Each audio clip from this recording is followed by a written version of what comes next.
Parole de vie numéro 5. Bénissons celui et celle qui nous ont permis de nous incarner, nos parents, grâce à Dieu. Le 5e commandement. Honore ton père et ta mère, afin que tes jours se prolongent sur la terre, que l'Éternel ton Dieu t'accordera. Nos parents ont été choisis par Dieu pour nous permettre de nous incarner. Nos parents ont été choisis par notre âme divine pour lui permettre d'exprimer son projet d'âme, son projet d'être divin. Nos parents sont les représentants de notre première relation au divin, avec ses réussites et avec ses dettes, avec ses accomplissements, ses mérites et ses difficultés, ses empêchements. C'est pour cela qu'on nous dit que dans tous les cas, quels que soient les parents qu'on a, nous devons leur rendre grâce, les bénir et les respecter pour le simple fait de nous avoir mis à disposition un corps pour que notre âme puisse s'incarner, puisse venir dans cette école de la terre, faire son parcours terrestre. Parcours terrestre pour prendre conscience, pour étudier, pour éprouver et pour accomplir son projet d'âme. Nous sommes tous nés de parents et nous sommes tous plus ou moins des parents à un moment donné. Et nous savons que c'est une condition d'incarnation nécessaire, même si nos parents nous ont adoptés, même si nos parents nous ont fait de manière scientifique. L'âme appartient à Dieu. L'âme a été créée par le divin. Nous ne fabriquons pas des âmes. Nous fabriquons des corps pour permettre à une âme de venir. On dit que notre âme a regardé longtemps, a sélectionné différents parents, différentes histoires, et à un moment donné, elle a choisi ses conditions d'incarnation. Bien évidemment, au moment de la naissance, on l'oublie. Ça s'efface.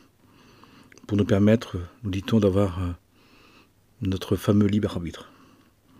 Mais d'un point de vue spirituel, je dis bien d'un point de vue spirituel, nous les avons choisis. Et ils ont accepté de nous offrir, par leur union, un corps. Et en cela, nous avons à les honorer. Nous avons aussi à les honorer parce qu'ils nous permettent ainsi, non pas simplement de vivre, mais de tenter d'exister dans l'incarnation pour se souvenir, pour se rappeler de ce que nous sommes vraiment. Ce qui veut dire que le divin nous place dans une famille avec l'accord de notre âme divine, mais avec l'oubli de notre personnalité, qu'on oublie à la naissance, dès le premier souffle, pour tout de suite, dès le début, prendre conscience, commencer à réaliser notre projet, et prendre conscience des enjeux, des difficultés, des potentialités que notre incarnation porte. Et en cela, nous avons à les honorer. Nous n'avons pas dit de les aimer. On ne peut pas forcer quelqu'un à aimer. Mais nous avons à en prendre soin, à les respecter. Ils nous ont donné la possibilité de vivre dans l'incarnation.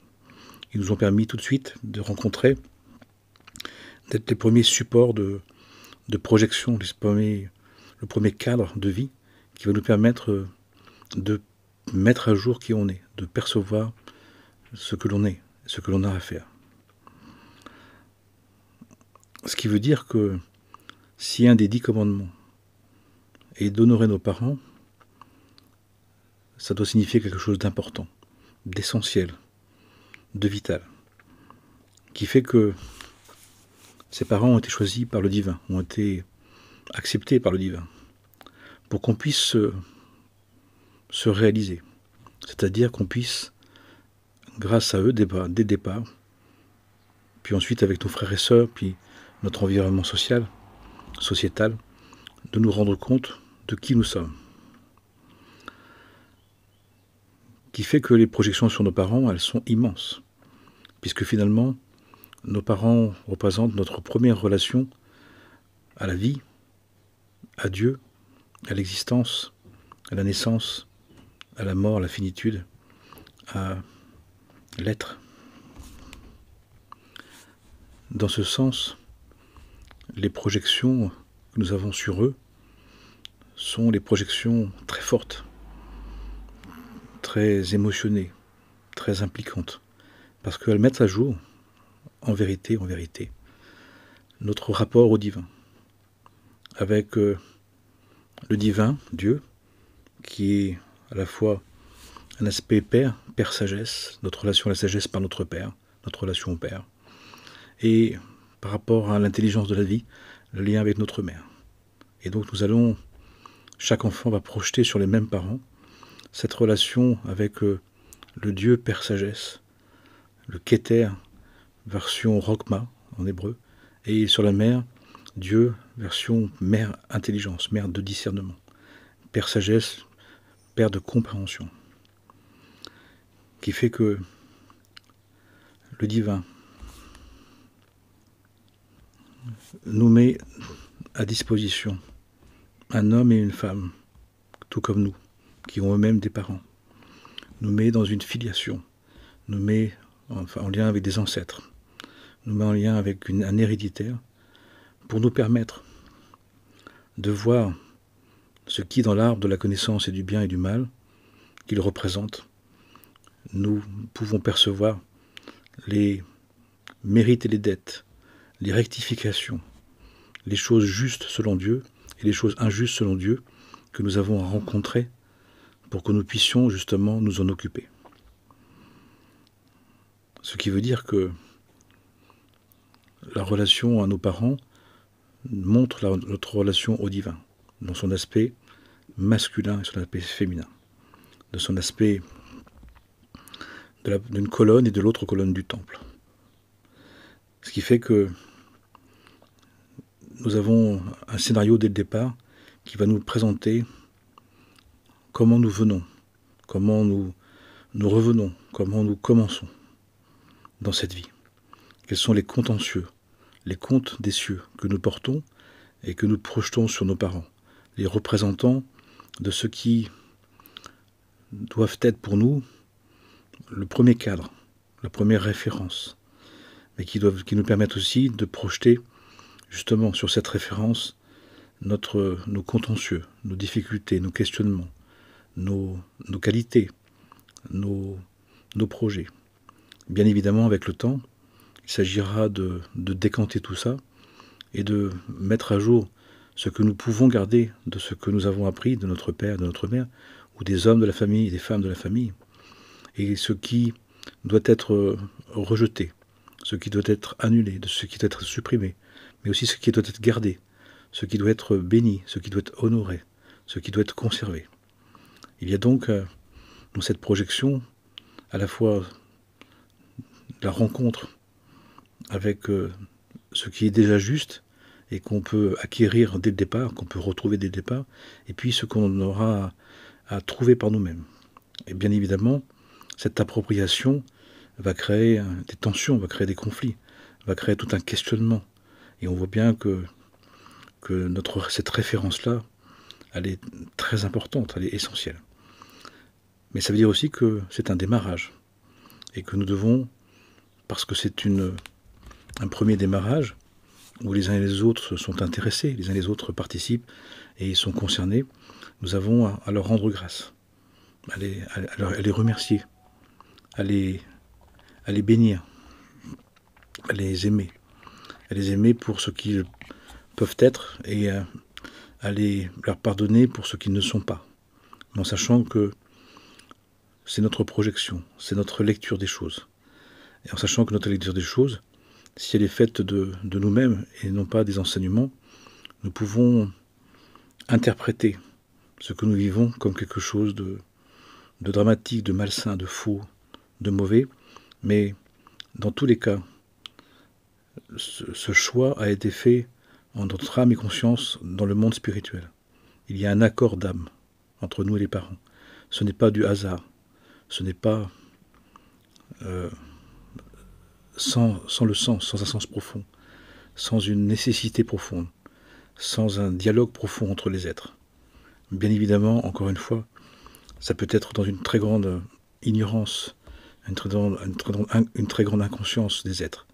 Et dans ce cas-là, on ne peut pas bien vivre ce dialogue, cette relation, cette confrontation, cette mise en évidence de ce qui est juste et de ce qui est injuste, de ce que l'on doit garder et ce qu'on doit repousser et refuser.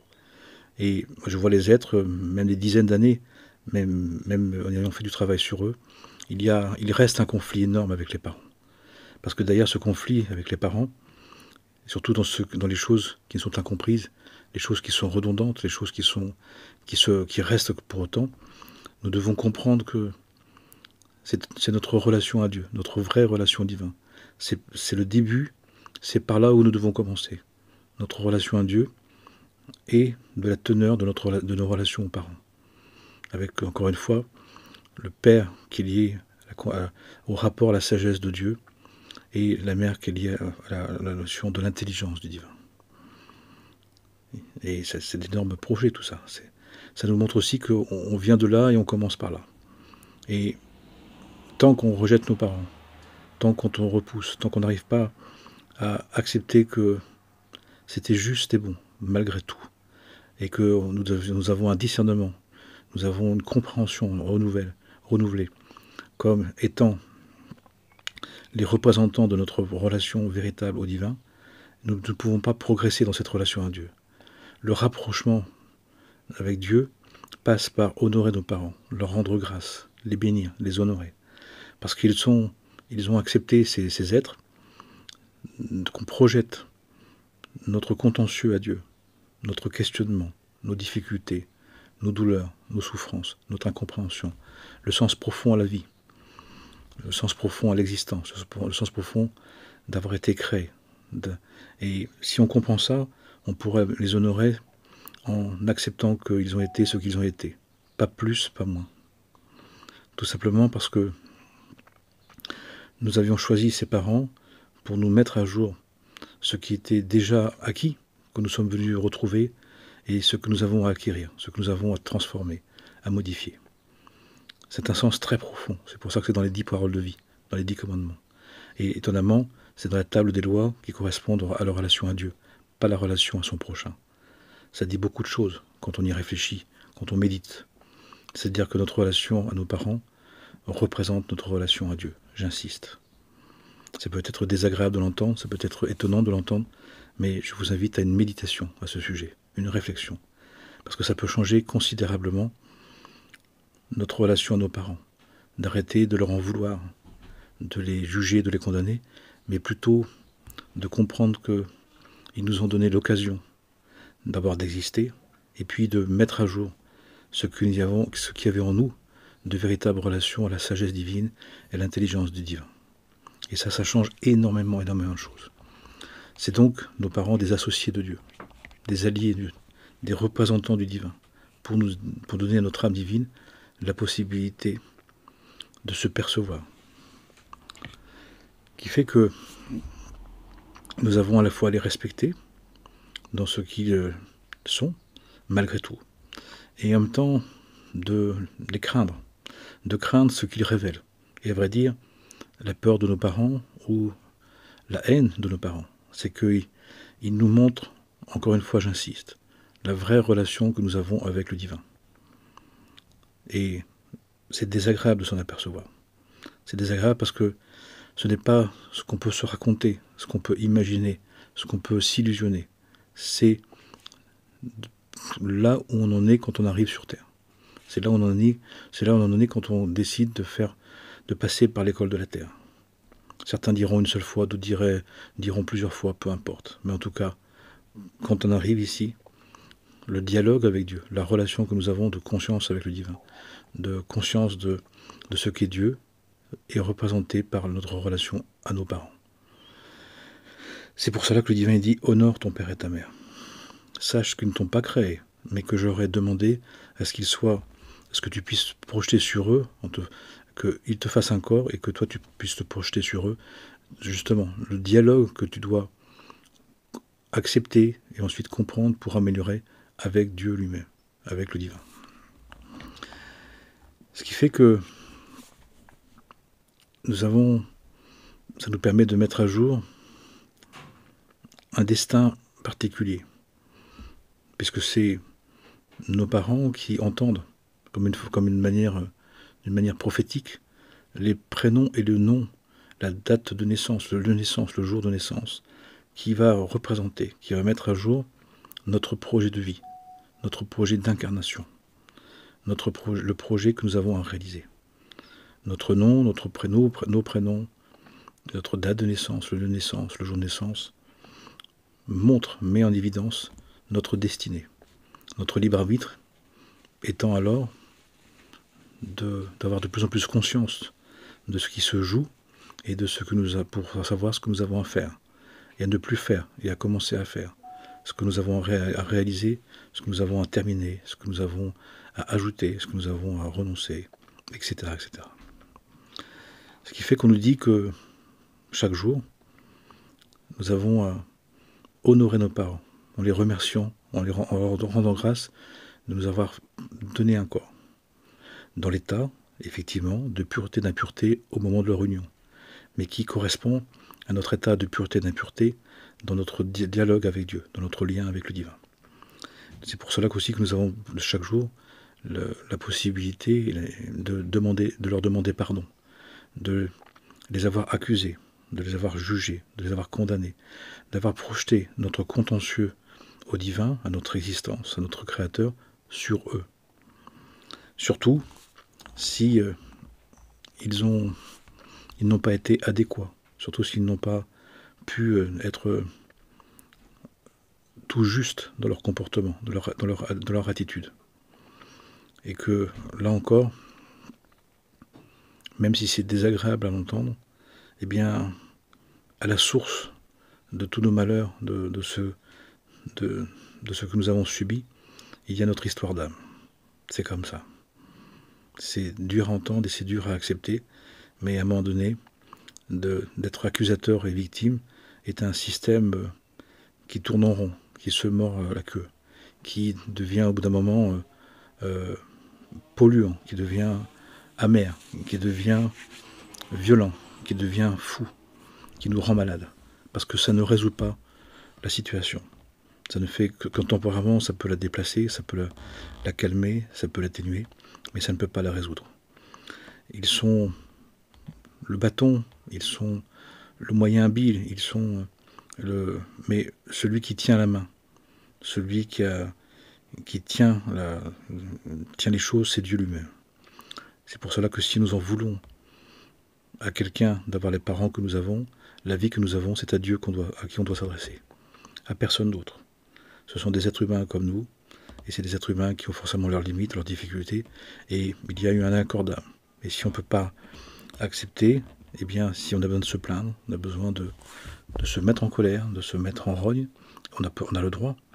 Faisons-le à Dieu. Demandons les comptes à celui qui nous a créés, celui qui nous a qui nous a associés, qui nous a proposés, qui nous a mis dans cette situation-là. C'est pour ça qu'on dit que honore ton père et ta mère, c'est comme honorer Dieu. Et honorer Dieu, honorer notre père et ta mère, c'est de se plaindre que à Dieu. C'est lui et uniquement lui qui est le responsable de cette histoire-là. Ce qui fait aussi qu'on nous dit d'honorer nos parents, c'est de savoir qu'on les a choisis pour mettre en évidence de manière claire et nette, de manière radicale, de manière complète, de manière probe, de manière sans ambiguïté, de manière honnête, ce que nous sommes vraiment, ce que nous portons. Bien évidemment, si la personnalité n'a pas conscience de ça, et elle ne l'a pas conscience de ça au départ, elle ne peut le vivre comme quelque chose de douloureux, comme de souffrant, comme quelque chose d'injuste. Avec le temps, avec les années, avec l'expérience, avec la compréhension, avec la recherche, chercher le royaume de Dieu et ne cessez pas de le chercher. Mais ce n'est pas pour rien, c'est parce qu'à un moment donné, si on ne cherche pas des réponses et une autre compréhension, on risque d'en vouloir à nos parents, on risque de les déshonorer, on risque de les accuser à tort. Et nous n'avons pas le droit de le faire. Pourquoi? Parce que c'est comme accuser Dieu d'avoir manqué à son devoir. Dieu ne peut pas manquer à son devoir. Et je parle bien aux croyants, ceux qui ne croient pas et ceux qui pensent qu'ils viennent du hasard ou du naturel, bon chemin. Mais si on croit en Dieu, on sait que Dieu a fait tout bien et très bien. C'est dit dans la Genèse. Et donc il nous a choisi des parents qui sont bien et tout bien. Et qui ont le rôle de mettre à jour tous nos contentieux, nos qualités et nos défauts, nos mérites et nos dettes, notre conscience et notre ignorance, notre conscience et notre inconsistance. De manière obligée.